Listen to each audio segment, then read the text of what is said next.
Morning friend, કેમ છો બકા? હવે આગળના ટોપિકની ચર્ચા કરીએ અને બુક પ્રમાણે જો જોવા જઈએ તો ચેપ્ટરનો છેલ્લો ટોપિક, બરાબર? બુક પ્રમાણે જોવા જઈએ ચેપ્ટરનો છેલ્લો ટોપિક અને એક્સ્ટ્રા ટોપિક એક બે ચર્ચા કરવાની છે. એ બધી ચર્ચા આજે ક્લિયર કરી લગભગ ચેપ્ટર ક્લિયર થઈ જશે, બરાબર? હવે જે વાત કરવાની છે એમાં છેલ્લો ટોપિક આવે છે અને એની અંદર આવશે મોલાલિટી. હવે મોલાલિટી જે છે એ દર્શાવી હોય તેને સ્મોલ એમમાં દર્શાવવામાં આવે છે. શેમાં દર્શાવશે બેટા? સ્મોલ એમમાં. સૌથી પહેલાં મોલાલિટીની વ્યાખ્યા ક્લિયર કરી દઈએ કે ભાઈ મોલાલિટી એટલે શું છે. તો 1 કિલોગ્રામ દ્રાવકમાં ઓગાળેલા દ્રાવ્યના મોલને તેની મોલાલિટી કહે છે. શબ્દો બરોબર સમજો. 1 કિલોગ્રામ દ્રાવકમાં ઓગાળેલા દ્રાવ્યના મોલને તેની મોલાલિટી કહે છે. મતલબ 1 કિલોગ્રામ દ્રાવક છે, અહીંયા દ્રાવણ શબ્દ નથી, ખાસ જોજો, બરાબર? તો અહીંયા આગળ 1 કિલોગ્રામ દ્રાવકમાં ઓગાળેલા દ્રાવ્યના મોલને મોલાલિટી કહે છે, બરાબર? હવે આ જે લખ્યું છે, જે દર્શાવ્યું છે, એના ઉપરથી મોલાલિટીનું સૂત્ર ક્લિયર કરીએ. મોલાલિટી સ્મોલ એમમાં દર્શાવાય છે, તો મોલાલિટી બરાબર દ્રાવ્યના મોલ છેદમાં દ્રાવકનું દળ કિલોગ્રામમાં. કમ્પ્લીટ. તો અહીંયા આગળ દ્રાવકનું દળ કિલોગ્રામમાં છે. હવે આમ થોડું વિસ્તરણ કરી દઈએ કે ભાઈ મોલ હોય તો એના ઉપરથી આપણે શું ક્લિયર કરી શકીએ છીએ?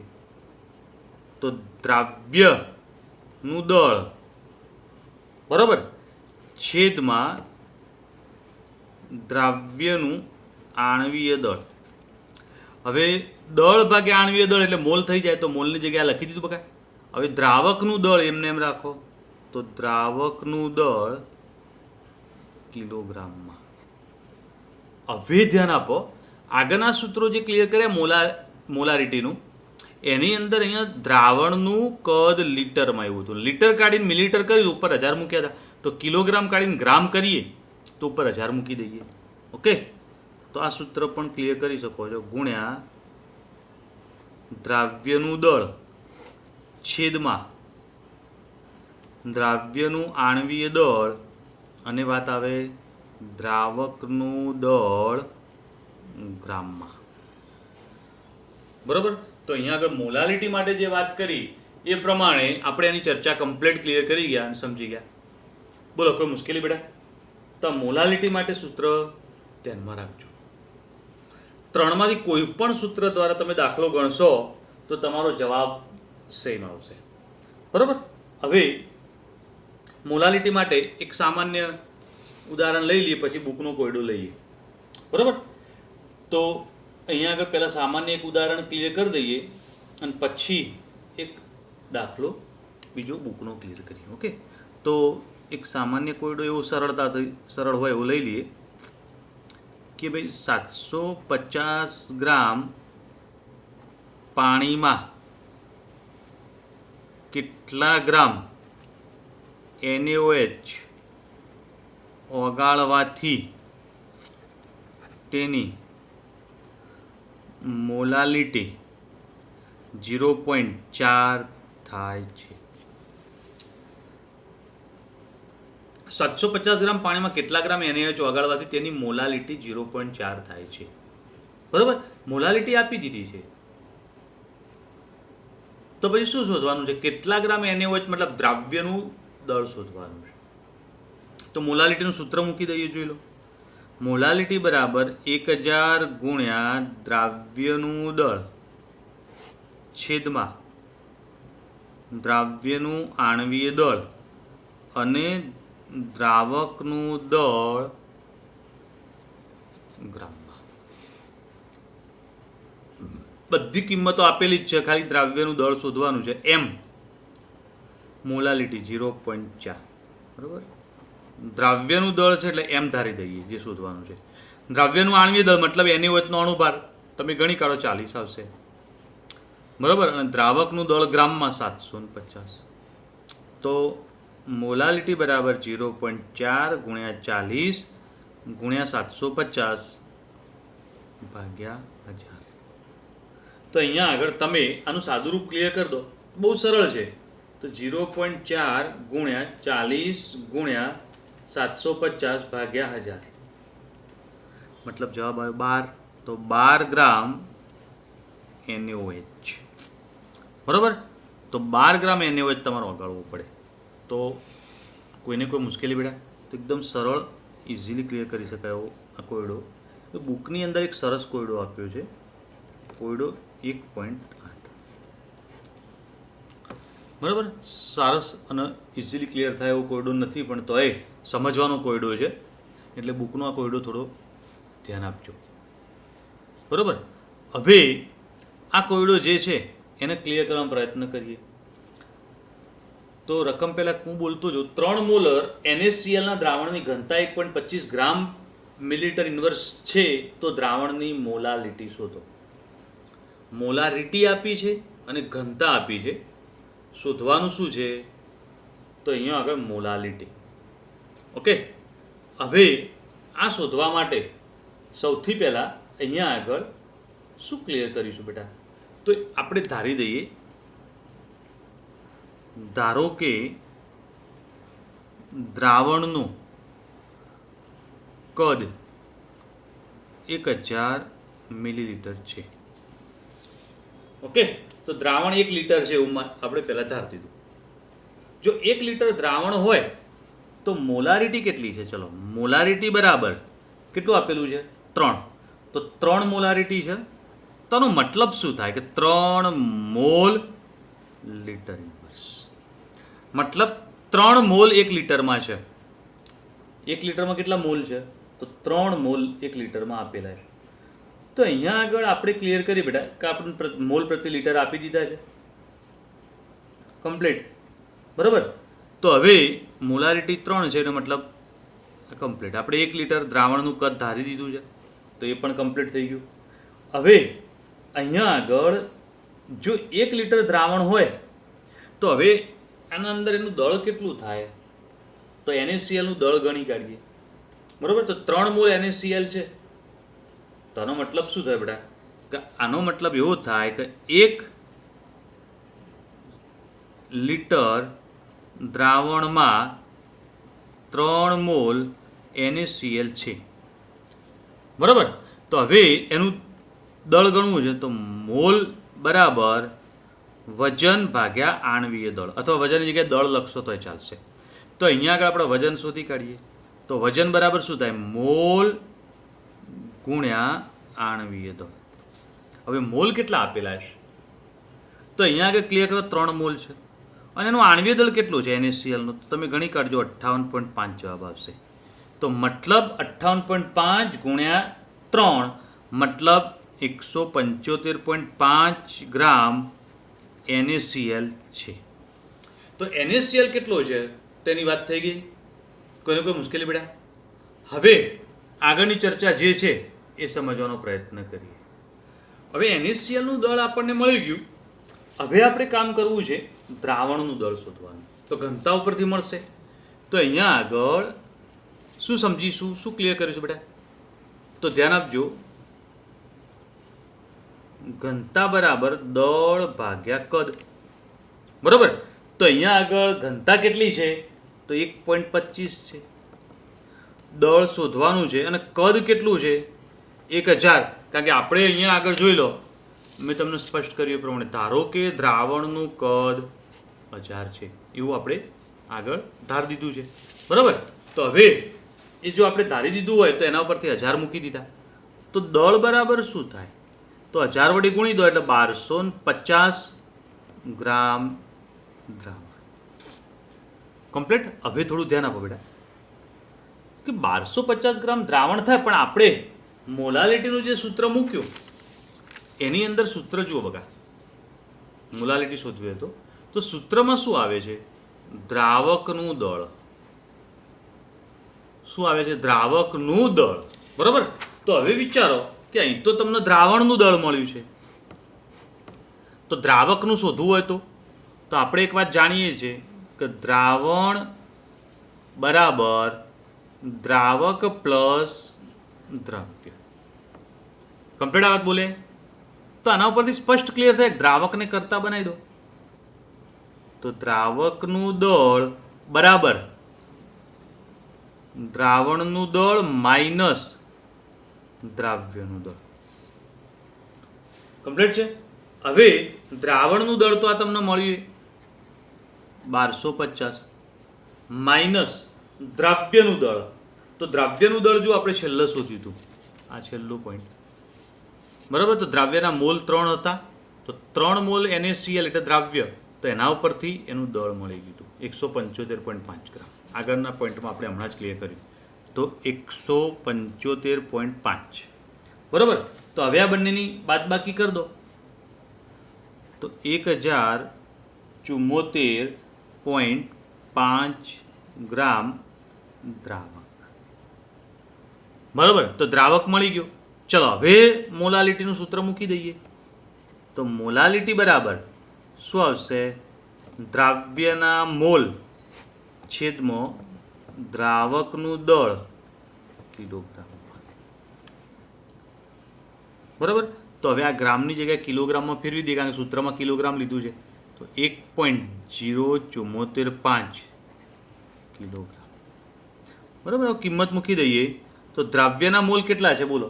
તો દ્રાવ્યના મોલ તો આપણે ક્લિયર કરીએ. આગળ 3 મોલ છે તો અહીંયા 3 મૂકી દો અને અહીંયા આગળ 1.0745.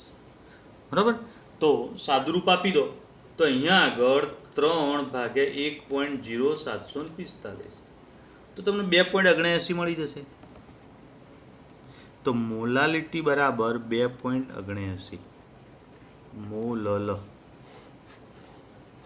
આપણો ફાઇનલ જવાબ. બોલો બકા, કોયડો ખ્યાલ આવ્યો? બરાબર. તો કોયડો 1-2 વાર રિપીટ કરી દેજો તો થોડો આઈડિયા આવી જશે. બરાબર. અને જો આ જ કોયડો ગુજકેટમાં કે એમાં પૂછાઈ જાય, કે આપણે કોઈ એવી પરીક્ષામાં પૂછાઈ જાય તો શું કરીશું? તો એને સમજવાનો પ્રયત્ન કરીએ અને ચર્ચા ક્લિયર કરીએ. બરાબર. તો આ જ કોયડો જો એમાં પૂછાઈ જાય તો કેવી રીતે શું ચર્ચા કરીશું? તો હું બોલું, ધ્યાન આપતા જજો બકા અને સમજતા જજો કે ભાઈ સૂત્ર અહીંયા આગળ ક્લિયર કરીએ છીએ. D/m = 1/m પ્લસ આણ્વીય દળ ભાગ્યા 1000. બરાબર. આ આણ્વીય દળ કોનું? તો દ્રાવ્યનું. ડી એટલે ઘનતા 1.25, એમ એટલે મોલારિટી. બરાબર. તો જે તમને આપી છે 3 મોલાલિટી શોધવી છે. આણ્વીય દળ 58.5 NaCl નું છે ભાગ્યા 1000. બરાબર. તો હવે ક્લિયર કરી દો 1.25 ભાગ્યા 3 0.4167 1/m પ્લસ આને ક્લિયર કરો 0.0585 થશે બેટા. ઓકે, ખ્યાલ આવે છે ને? બરોબર. હવે આને શોધવું છે, સ્મોલ m છો. આ શોધવું તો પહેલાં આના બાદ લઈ દઈએ. બરાબર. તો 1/m ના હલ કરતા બનાય તો 0.4167 માઇનસ 0.0585. ચલો એની અંદરથી 0.0585 બાદ કરો. બરાબર. તો હવે તમે એની અંદર ક્લિયર કરી શકો બેટા કે શું થશે? તો અહીંયા આગળ જવાબ તમે કેલ્ક્યુલેટરમાં ક્લિયર કરી શકો છો.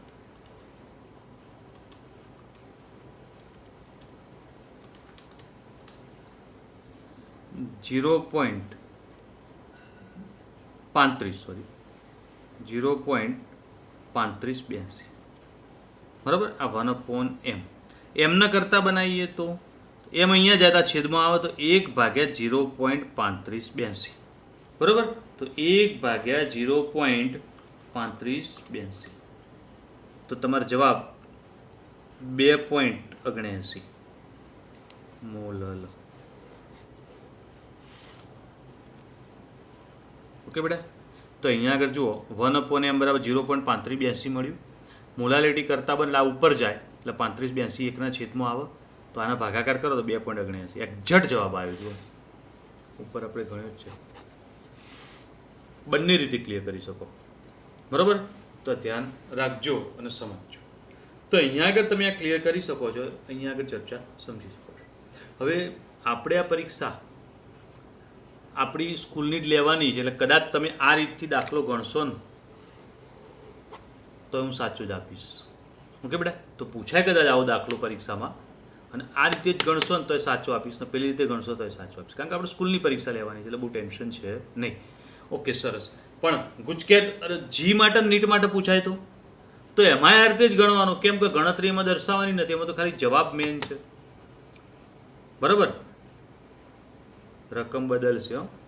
જી નીટમાં પૂછશે ને તો રકમ ચેન્જ થશે, એટલે તમે એવું ના વિચારતા કે સાહેબ આના રકમ જ અમે તો જવાબ સીધો ના લખી દઈએ. બરાબર, તો ધ્યાન રાખજો બેટા. ઓકે, હવે થિયરિકલ ટોપિકની અંદર ચેપ્ટરની વાત ક્લિયર થઈ ગઈ. આપણે આ ચેપ્ટરની અંદર કંઈક એક્સ્ટ્રા ટોપિક લેવાના હતા અને એ એક્સ્ટ્રા ટોપિકની અંદર કેટલાક સૂત્રો છે અને બીજી કેટલાક સાંદ્રતાના એકમો, જેની અંદર હવે નોર્માલિટી વિશે ચર્ચા કરીશ. નોર્માલિટીનો ટોપિક ખૂબ ઇન્ટરેસ્ટિંગ છે અને બહુ ધ્યાન રાખવા જેવું છે, બરાબર. તો એ ટોપિક ઉપર થોડી ચર્ચા કરીશું, ડિટેલમાં ચર્ચા થશે, થોડું ધ્યાન આપતા જજો બેટા. હવે બેટા સાંદ્રતાનો એક બીજો એકમ નોર્માલિટી, જેની સંજ્ઞા કેપિટલ એન છે, બરાબર. હવે નોર્માલિટીની વ્યાખ્યા શું થશે? તો વ્યાખ્યા હું બોલું, ધ્યાન આપજો. 1 લિટર દ્રાવણમાં ઓગાળેલા દ્રવ્યના તુલ્ય ભારને તેની નોર્માલિટી કહે છે, બરાબર. તો 1 લિટર દ્રાવણમાં ઓગાળેલા, 1 લિટર દ્રાવણ લઈએ અને એમાં 1 લિટર દ્રાવણમાં ઓગાળેલા દ્રવ્યના તુલ્ય ભારને તેની નોર્માલિટી કહે છે, બરાબર. તો હવે અહીંયા આગળ તુલ્ય ભારથી આખી વાત સમજીએ અને ક્લિયર કરતા જઈએ. ચલો સૂત્ર ક્લિયર કરી દઉં છું. નોર્માલિટી બરાબર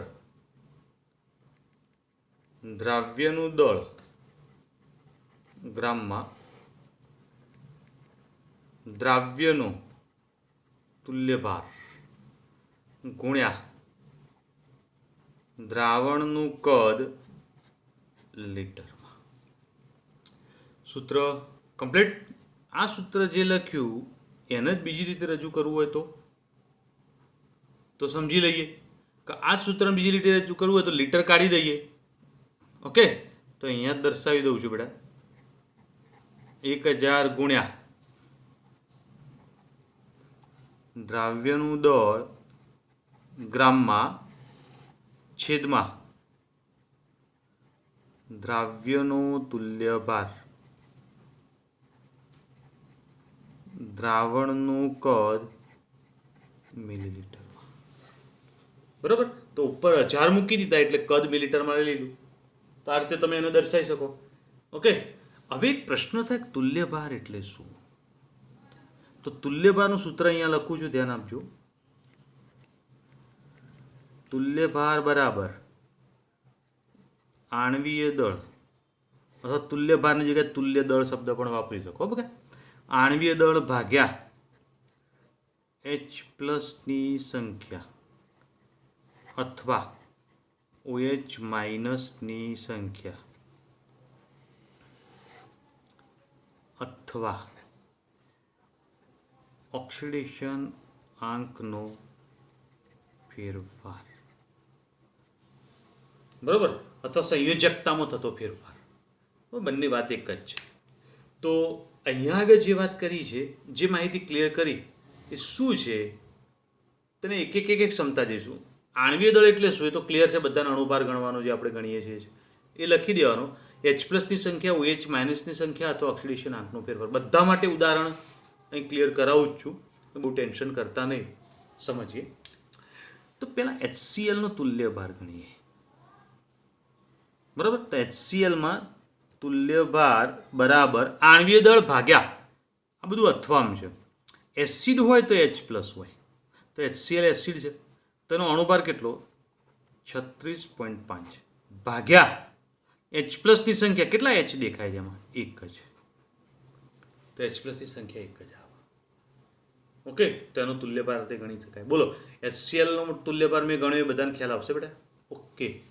હવે H2SO4, તો H2SO4 માટે આની અંદર ગણીએ તો તુલ્યભાર બરાબર આણ્વીય દળ ભાગ્યા H પ્લસની સંખ્યા. H2SO4 નું આણ્વીય દળ 98 છે ભાગ્યા H પ્લસની સંખ્યા 2 બરાબર 49.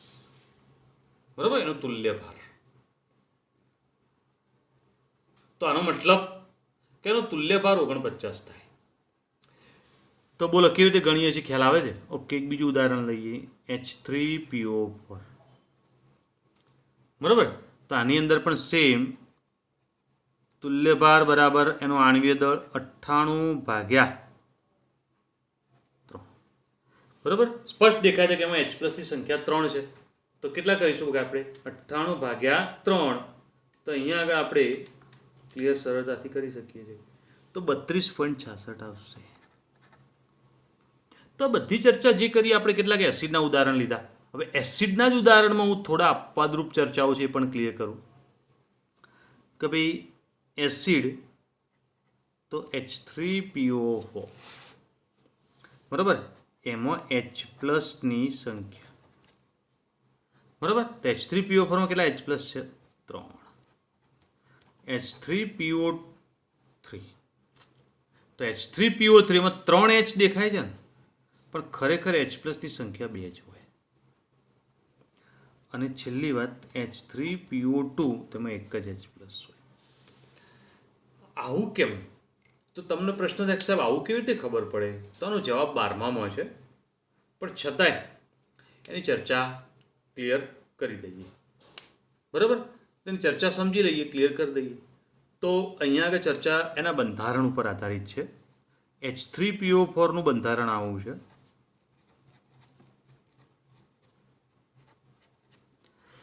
હવે ઓક્સિજન સાથે જેટલા H જોડાયા હોય ને એટલા H પ્લસ તરીકે મુક્ત થાય. ઓક્સિજન સાથે કેટલા જોડાય? 1, 2 અને 3.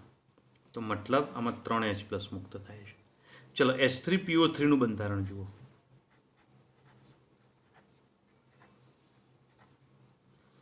સોરી, એક H આવશે.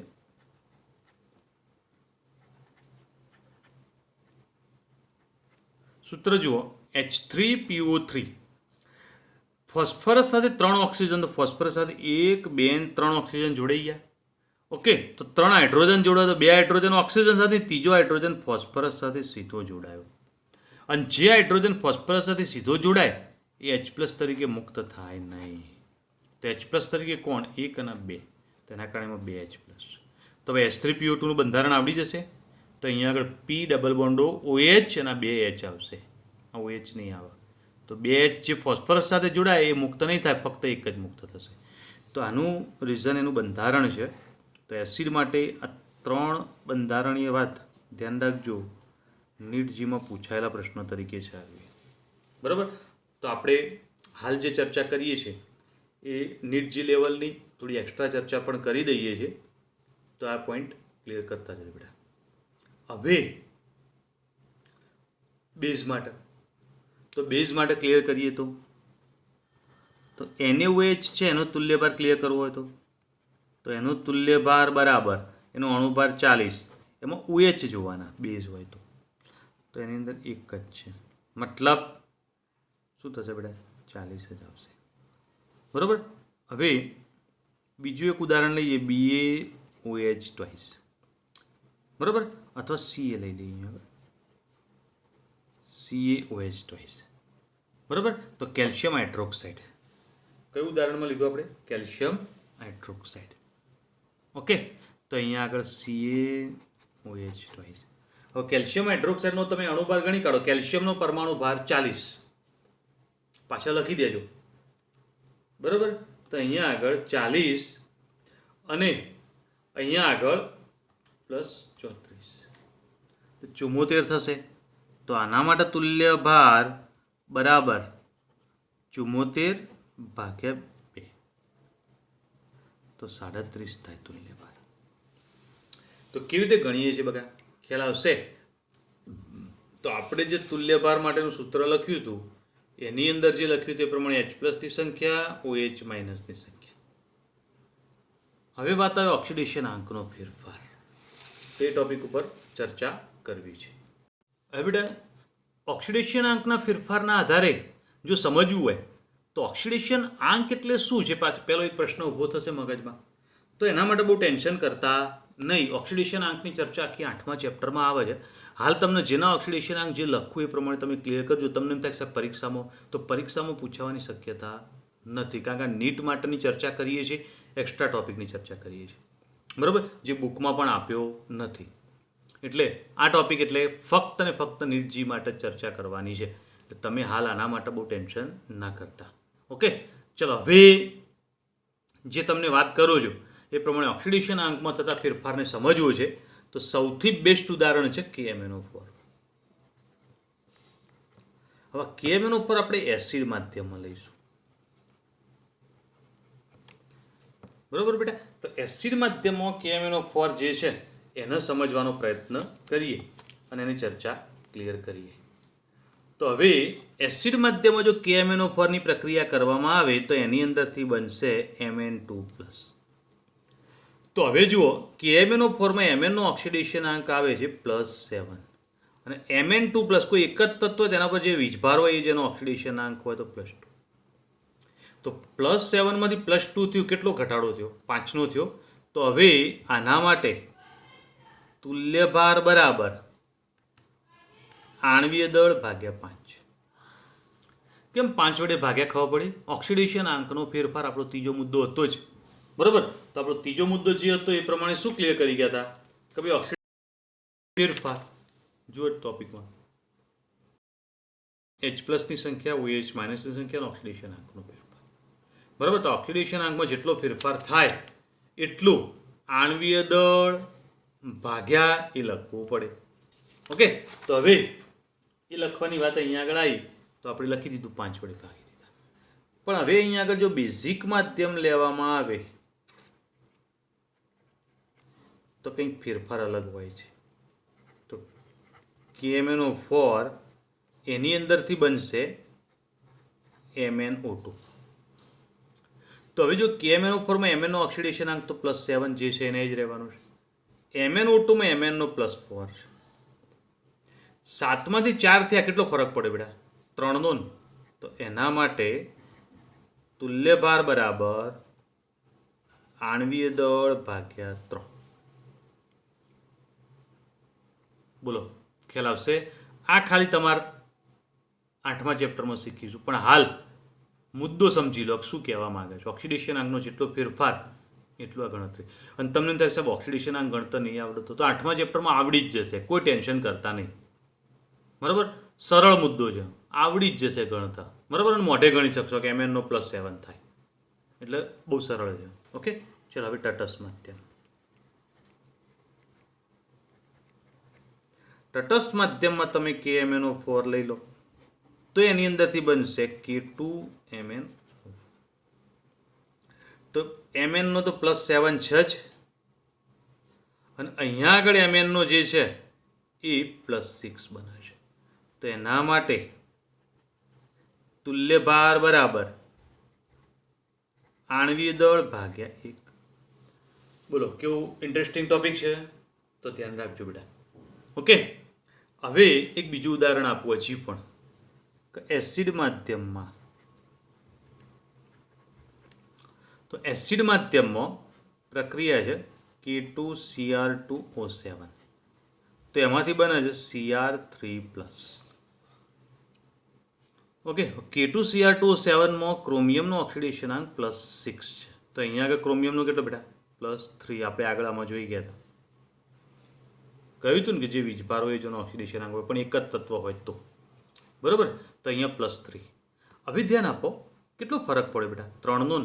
પણ ક્રોમિયમ કેટલા છે? 2, અને અહીંયા આગળ ક્રોમિયમ 1 જ છે. ઉપર વીજભાર નહીં જોવાની, ક્રોમિયમની સંખ્યા જોવાની. તો અહીંયા ક્રોમિયમ 2 હોય તો આ ફેરફાર 2 વખત થાય, અને જો 2 વખત ફેરફાર થાય તેનો મતલબ 2 ગુણ્યા 3 બરાબર 6 નો ફેરફાર. તો ખાસ ધ્યાન રાખજો. તો તુલ્ય ભાર બરાબર આણ્વીય દળ ભાગ્યા 6. તો કેમ 3 નો ફેરફાર હતો તો 6 વડે ભાગ્યા? તેનું કારણ ખબર પડી. ક્રોમિયમની સંખ્યા અહીંયા 2 છે એટલે ઉપરના ઉદાહરણમાં જો તમને એમ થાય સાહેબ આ ઉપરનામાં એવું નહીં આવતું હોય તો નથી. જુઓ અહીંયા Mn 1 છે તો અહીંયા 1 જ છે, અહીંયા Mn 1 તો અહીંયા પણ 1 જ Mn છે, O2 2 છે, Mn તો 1 જ છે, અહીંયા Mn 1 તો અહીંયા 1 જ છે, પોટેશિયમ 2 છે, Mn તો 1 જ છે. ઓકે, તો આમાં સંખ્યા એટલી જ છે એટલે જે ફેરફાર હતો એ લઈ લીધો. વાત ક્લિયર થઈ ગઈ? બરોબર. હવે બોલો વાત મગજમાં બેસશે. એક બીજું ઉદાહરણ લઉં. Na2CO3 માંથી બને છે Na. આમાં Na નો ઓક્સિડેશનાંક +1 છે ને આમાં 0 છે. +1 ને ત્યાં 0. ઓકે, તો હવે મને કહો તુલ્ય ભાર બરાબર આણ્વીય દળ ભાગ્યા કેટલા લખીશું? વિચારો.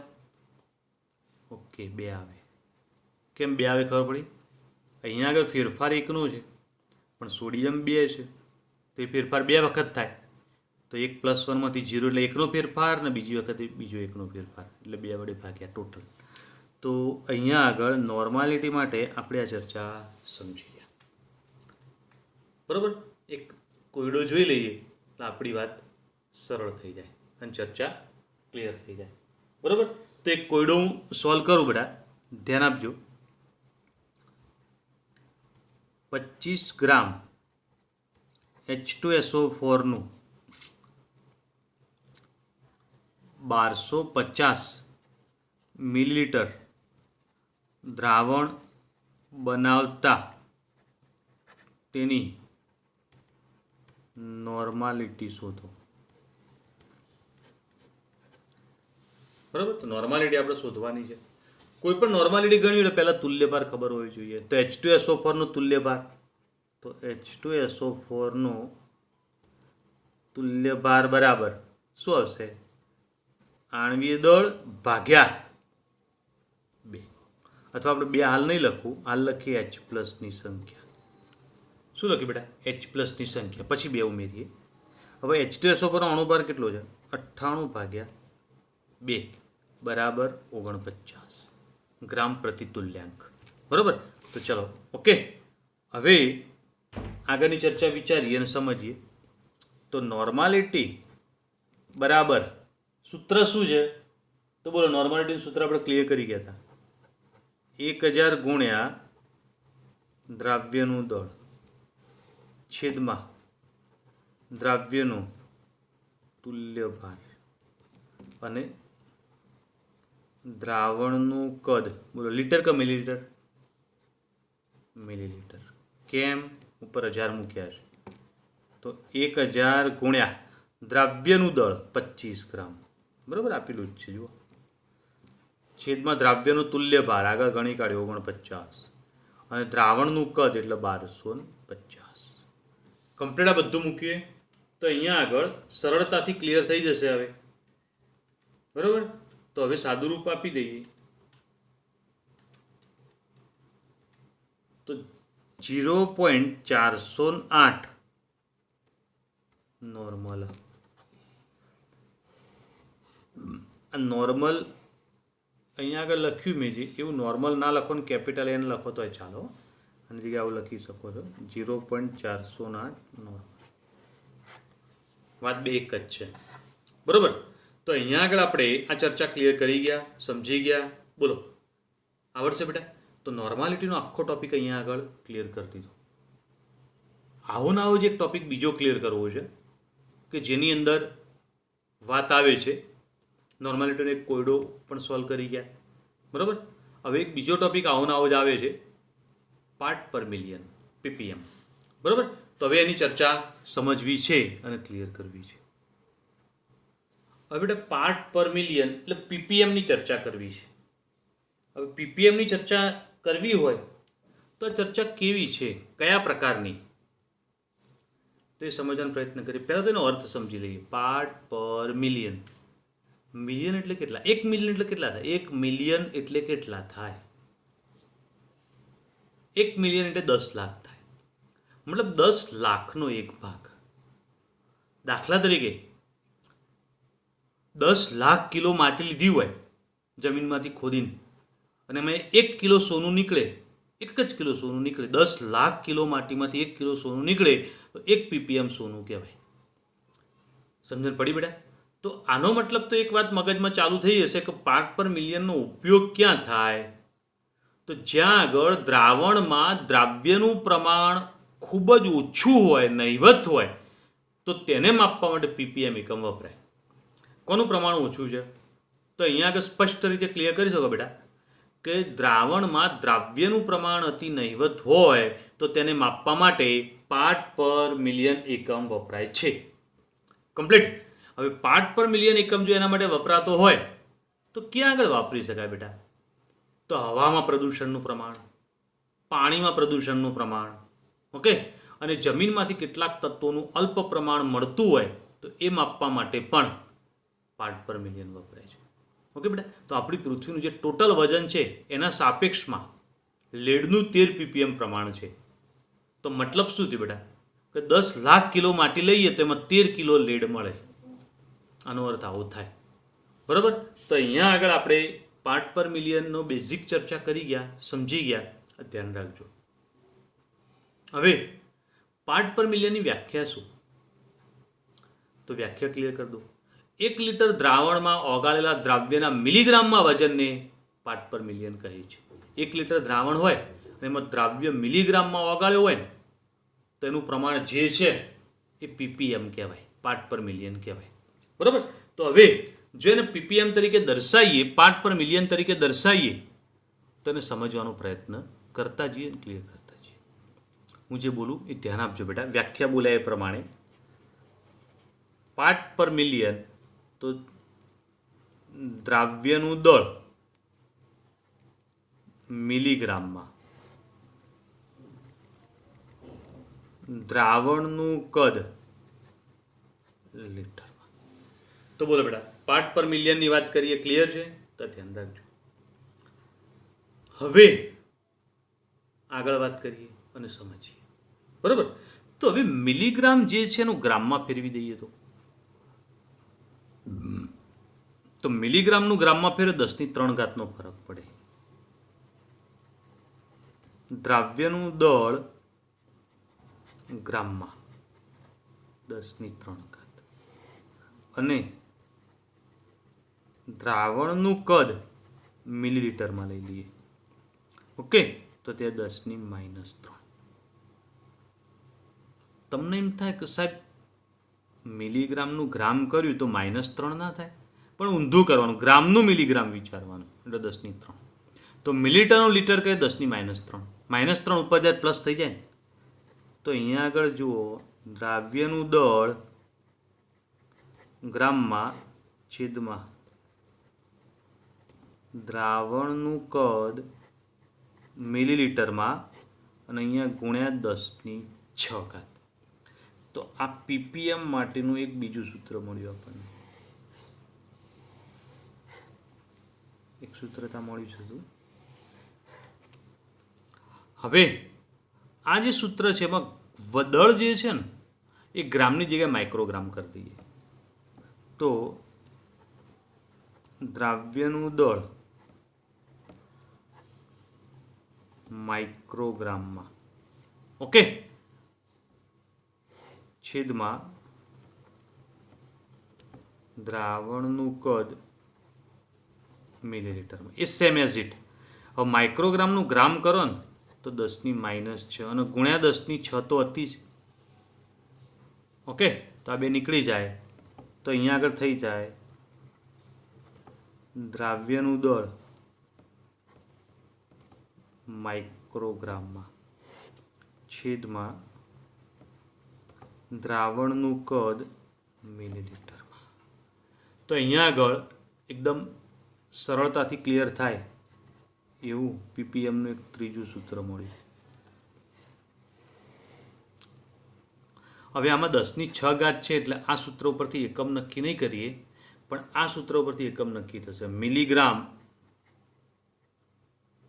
પ્રતિ લીટર. અથવા આ સૂત્ર ઉપરથી એકમ નક્કી કરવું હોય તો વાત ક્લિયર છે, બોલો, માઇક્રોગ્રામ પ્રતિ મિલીલીટર. તો એક એકમ આપણે છે. અથવા જો આ સૂત્રથી તમે ગણો તો પીપીએમ લખી દેવાનું એકમ તરીકે, જવાબના પાછળ પીપીએમ લખી દો. બરોબર? તો બોલો, કમ્પ્લીટ બધા સૂત્રો મગજમાં બેસી ગયા બેટા. હવે આ બધા સૂત્રો આપણે જે રજૂ કર્યા એમાં ઉપર શું છે, દળ છે, નીચે કદ છે. તો આ પીપીએમ જે આપણે રજૂ કર્યું ને એ વજન કદથી પીપીએમ કહેવાય.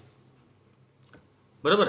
અને તમારે દાખલો ગણવો હોય ને તો આ સૂત્રનો ઉપયોગ જ કરવાનો, તો કન્ફ્યુઝન થાય જ. એક જ પ્રકારનું કયું, દ્રાવ્યનું દળ તો ગ્રામમાં અને કદ મિલીલીટરમાં. બસ કોઈ પણ બીજા એકમમાં આપે તો ગ્રામમાં મિલીલીટરમાં લાવી દેવાનું, એટલે આપણું કામ ક્લિયર થઈ જાય.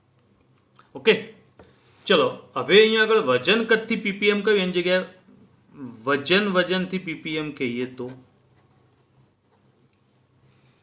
પેલું જે સૂત્ર વાપર્યું 10⁶ વાળું, એમાં વજન લઈએ તો શું, આ બંને વજન ગ્રામમાં, તો એના માટે પીપીએમનું સૂત્ર શું થશે, તો દ્રાવ્યનું દળ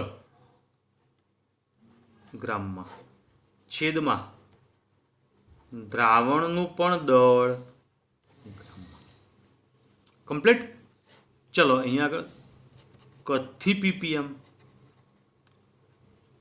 બરાબર, તો કદ હોય તો મિલીલીટરમાં, તો એના અહીંયા 10⁶ લખવાની બેટા, મારી ભૂલ થઈ, 10⁶ લખવાની. ઓકે, પેલા લખ્યું હતું એ રીતે જ સેમ. ચલો કદથી પીપીએમ તો દ્રાવ્યનું કદ મિલીલીટરમાં છેદમાં દ્રાવણનું કદ પણ મિલીલીટરમાં, તો અહીંયા ગુણ્યા 10⁶ લખીશું. કમ્પ્લીટ. તો હવે બોલો, પીપીએમ માટેના સૂત્રો બધા મગજમાં બેસી ગયા? તો ધ્યાન રાખો, જે એકમમાં આપ્યું હોય, જો દળ માટે આપ્યું તો આ સૂત્ર વાપરો, કદ માટે આપ્યું હતા અને દળનો કદ બંને આપ્યો હતા આ સૂત્ર વાપરવાનું. પણ આમાંથી કોઈ પણ સૂત્ર વાપરશો તો ક્લિયર થઈ જશે અને સમજી શકશો. હવે કોયડો ક્લિયર કરીએ, ધ્યાન આપજો કે ભાઈ 1.2 કિલોગ્રામ, કેટલું છે, 1.2 કિલોગ્રામ જો દ્રાવણ લઈએ તો દ્રાવણમાં તમે 15 મિલીગ્રામ જો દ્રાવ્ય ઉમેરેલો હોય તો તેનું પ્રમાણ પીપીએમમાં શોધો. બરાબર? તો પીપીએમમાં એનું પ્રમાણ શોધવાનું છે અને ક્લિયર કરવાનું છે. બરાબર? તો સમજીશું અને ક્લિયર કરીશું. તો બેટા અહીંયા આગળ કિલોગ્રામમાં આપ્યું છે અને અહીંયા આગળ મિલીગ્રામમાં આપ્યું છે, તો બંનેનું ગ્રામમાં ફેરવી દો પહેલાં. તો 1.2 કિલોગ્રામ બરાબર 1200 ગ્રામ. કમ્પ્લીટ. અને આને ફેરવી દઈએ, 15 મિલીગ્રામ બરાબર 15 ગુણ્યા 10⁻³ ગ્રામ. કમ્પ્લીટ. તો ગ્રામમાં ફેરવાઈ ગયું પહેલાં. હવે પીપીએમમાં સૂત્ર લખી દઈએ. તો અહીંયા આગળ દ્રાવ્યનું દળ ગ્રામમાં, દ્રાવણનું દળ પણ ગ્રામમાં, ગુણ્યા 10⁶. દ્રાવ્યનું દળ એટલા રહ્યું 15 ગુણ્યા 10⁻³ ગુણ્યા 10⁶ છેદમાં દ્રાવણ માટે 1200. બરાબર? તો અહીંયા આગળ તમે આ રીતે ક્લિયર કરી શકો, સમજી શકો છો. આ ધ્યાન રાખજો. સાદુરૂપ આલ દઈએ આનું, અને સાદુરૂપ ક્લિયર કરી દઈએ તો શું થશે, તો ધ્યાન આપતા જજો બેટા. 15/1200 કરીએ તો 0.0125 અને ગુણ્યા 10⁻³. કમ્પ્લીટ. 10⁻³ અહીંયા એપ્લાય કરી દો તો પીપીએમ બરાબર 12.5. તો આ પીપીએમ થઈ ગયા. મતલબ આ તમે જે દ્રાવણ બનાવ્યું 1.2 કિલોગ્રામ દ્રાવણમાં 15 મિલીગ્રામ દ્રાવ્ય ઉમેરેલો હોય તો કેટલું થઈ જાય બેટા, તો 12.5 પીપીએમ થઈ જાય. તો ગણતરી આપણે આ રીતે દર્શાવી શકીએ, ક્લિયર કરી શકીએ. કોઈને કોઈ મુશ્કેલી તો એક્સ્ટ્રા ટોપિક તરીકે આપણે ટોપિક ચેપ્ટરમાં ક્લિયર કરી ગયા અને સમજી ગયા. હવે એક ટોપિક ચર્ચા કરવી છે કે જેને હું સમજાવું. થોડું ધ્યાન આપજો બેટા અને ક્લિયર કરતા જજો અને સમજતા જજો. બરાબર. હવે એ ટોપિક કેવો છે, કયા પ્રકારનો છે, તો સમજાવું કે સાંદ્રતાના જેટલા એકમો અહીંયા ક્લિયર કર્યા છે એ બધા એકમોની અંદર તાપમાન ઉપર કેવી અસર થશે. તો સાંદ્રતાના જેટલા એકમો ક્લિયર કર્યા બધા ઉપર તાપમાનની અસર કેવી થાય, તો એક એક એકમ ક્લિયર કરતા જઈએ. Percentage of weight by weight, percentage of volume by volume, પછી percentage of weight by volume. ચલો ક્લિયર. બીજા સાંદ્રતા માટેના એકમો આપણે જોઈ ગયા હતા કે જેની અંદર આપણે મોલ અંશ એટલે એક્સ લખ્યું હતું, મોલારિટી, મોલાલિટી, નોર્માલિટી અને પીપીએમ.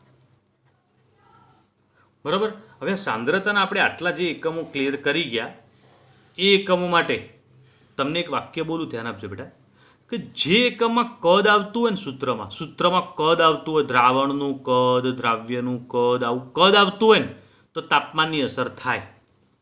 તો કદ ઉપર તાપમાનની અસર થાય છે, પરંતુ દળ ઉપર તાપમાનની અસર નથી. તો તાપમાન બદલાય તો કદ બદલાય, કેમ કે એના ઉપર અસર થાય છે. પણ તાપમાન બદલાય તો દળ ના બદલાય. તો જ્યાં આગળ ફક્ત દળ જ હશે ને તો તાપમાનની અસર નહીં થાય. તો તાપમાનની અસર, તો ફક્ત દળ જ છે તો તાપમાનની અસર ના થાય. આમાં કદ આવી ગયું તો થાય, આમાં કદ આવી ગયું થાય. મોલ અંશ, ઘટકના મોલ ભાગ્યા કુલ મોલ. બરાબર. ઘટકના મોલ ભાગ્યા કુલ મોલ. મોલ બરાબર દળ ભાગ્યા આણ્વીય દળ. તો એમાં બધા દળ જ આવ્યા જુઓ, તો આના ઉપર આ અસર ના થાય. કમ્પ્લીટ. મોલારિટી, ચલો મોલારિટી બરાબર 1000 ગુણ્યા ડબલ્યુ, MW V મિલીલીટર. સૂત્ર ક્લિયર છે. કદ આવ્યું, નીચે દ્રાવણનું કદ, તો તાપમાનની અસર થાય.